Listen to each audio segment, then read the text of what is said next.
birthday? Work, sir. And work. Well, I work here in the morning as your dean, and in the afternoon I do my own private practice through a company, through my studio called Joey Pang Suchati. I do other work on myself. Well, it is essential, firstly, for someone who is applying for his first job or any kind of job to get himself well represented. The best representation of one can take is to have a finished, completed degree. And so the college studies is very essential in putting yourself into the door. Why? Because usually companies would prefer someone who had already completed his studies rather than get someone who would still be going back to school. I think it used to be that companies prefer those schools, but from what I hear now among peers, they don't really, although these prestigious schools are still given some attention. I think more than anything, they actually prefer to base their judgment on the academic representation of the student. And from also what I hear now, they prefer even schools that are not prestigious, because the real truth is that people who study from the prestigious schools are always very restless in their being part of the company, meaning they won't be staying long for sure. Whereas those who are coming from not too prestigious schools, they tend to work better, and they seem to be more reliable in terms of staying. Uh, yes and no. I mean, there's no absolute answer there, because it depends on what the company is always looking for. And the bottom line really is your ability. It's actually based on the qualifications that you throw in the portfolio, especially in the field that we are in. It's really the portfolio that gets you to the job. It's not really just because you're from the top schools. Now, if you come from the top schools of the overseas, then that's another story. Because of course, one, exposure. Then second, it's because of the quality, the level of education that one would probably get. Let's say if you came from Harvard, then I mean, how can you not be properly, educated in that kind of platform? Well, first, the best tips that I can say is it starts from your letter. A lot of times now, people just send a resume without even having a letter covering the resume. Now, that letter is also very important. I mean, if you're actually applying for a company, you have to make a research on that company that you're applying for, so that when you try to draft your letter and you send it forward, there is a relevance to your letter with regards to the company. Now, never try to make a letter that seems like you picked it up from a standard format of application, and that becomes really almost negligible, because the other end, when people who receive your letters, they don't receive your letter one after the other. They have about a bunch of letters. The first thing that one would look is, of course, if you wrote it took your time to make it, put it in a very well represented um, format. No? You can bring stationery more or something because it helps. Then when you read the letter and you see that this person is really, it's also the letter that will make one interested in you. So it's a very important. I don't know if I'm not sure if the faculty has driven this point to you, but the most important thing really is the communication. I don't know you. I'll never see you. Tandaan niyo yun. Now you communicate with me. Then I'll say, oh, maybe this person is really interested, or maybe this letter is quite funny. I think I like her, or I like him. Then the second thing is that you have to make sure that your portfolio is very well documented and properly put together. More than anything, it's your interview. When you're being interviewed, you have to make sure that you also have researched this company, because you will have to convince me that you know my company and that you want to be part of that company. So this communication is very important, because in this particular case, the company doesn't need you. You need the company. Yet, getting accepted, you will end up yourself not staying there.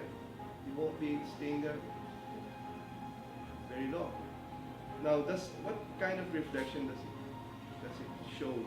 Nowadays, when a company sees you having so many companies, you went to company for 2 months, another company for 4 months, hindi ka naman kukunin.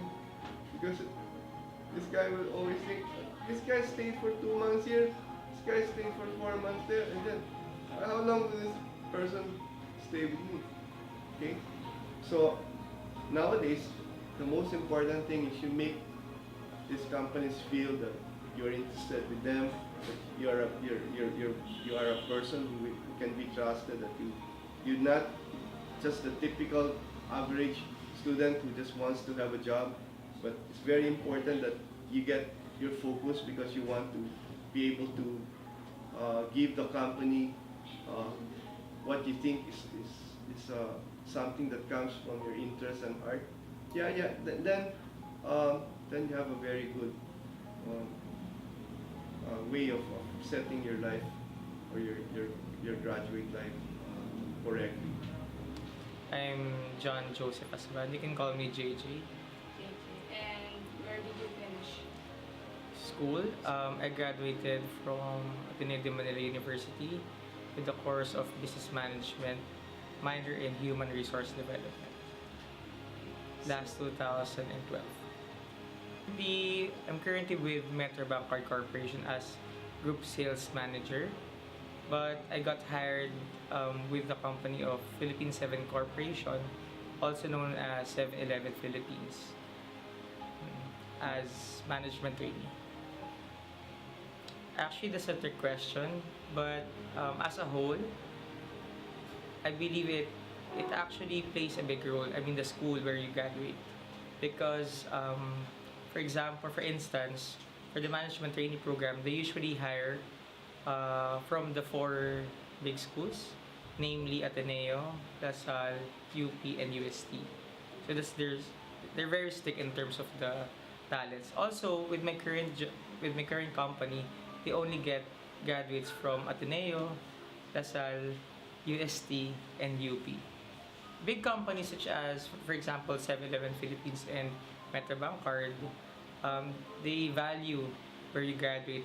However, it actually depends on the position, the vacant position. For instance, if it's a management trainee program position, they usually get from big schools. But if it's only a rank and file, they can get from different from schools from a different sector or segment. For example, they get people from PUP, they get people from Sainsco. There.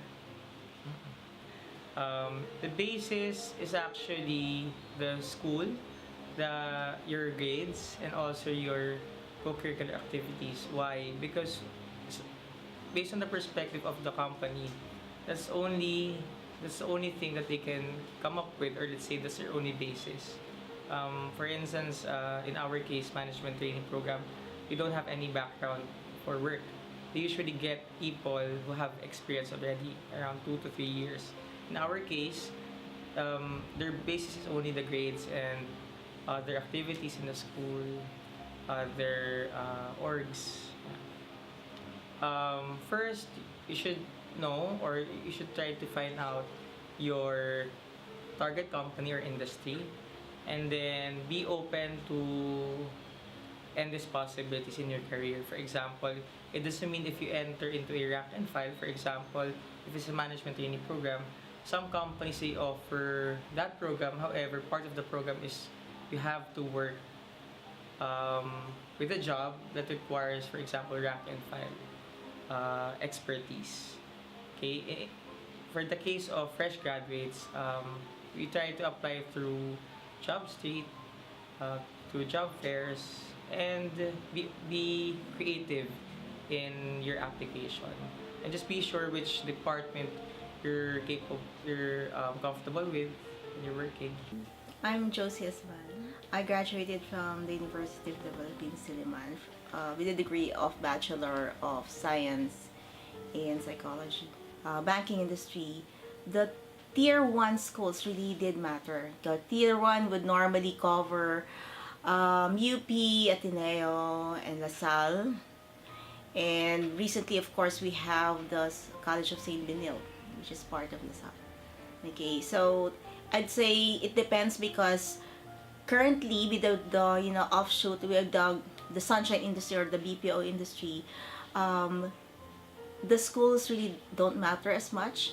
But for traditional, meaning the other industries, the schools still do matter, particularly for management trainee positions. Okay, normally for management trainee positions, even with Philippine Airlines, when I was with Philippine Airlines, we only hired from the Tier 1 schools. And Tier 2 would cover other schools, and I could name some if you. That's alright. Like UST would belong to Tier 2. Other universities like probably San Beda, Miriam, okay. PLM would be Tier 2. PUP, Tier 2, Tier 3. So, the tiers actually don't matter so much after Tier 1. There, there's a very grain or thin line distinguishing Tier 2 and Tier 3. Now, currently, I'd say it still do matter for certain fields or profession. Like for example, when you talk of engineering, employers would really look for graduates from APUA or graduates from say UP. But when you talk about, for example, multimedia arts, Benil is standing out. It's coming out as the number one in that field. Of course, there's still Mapua, and I think Asia Pacific College would probably be in the top 3. So it really depends on the field. It depends on the industry. Those are, I'd say, the two major factors that would really affect how employers look at schools when they hire candidates.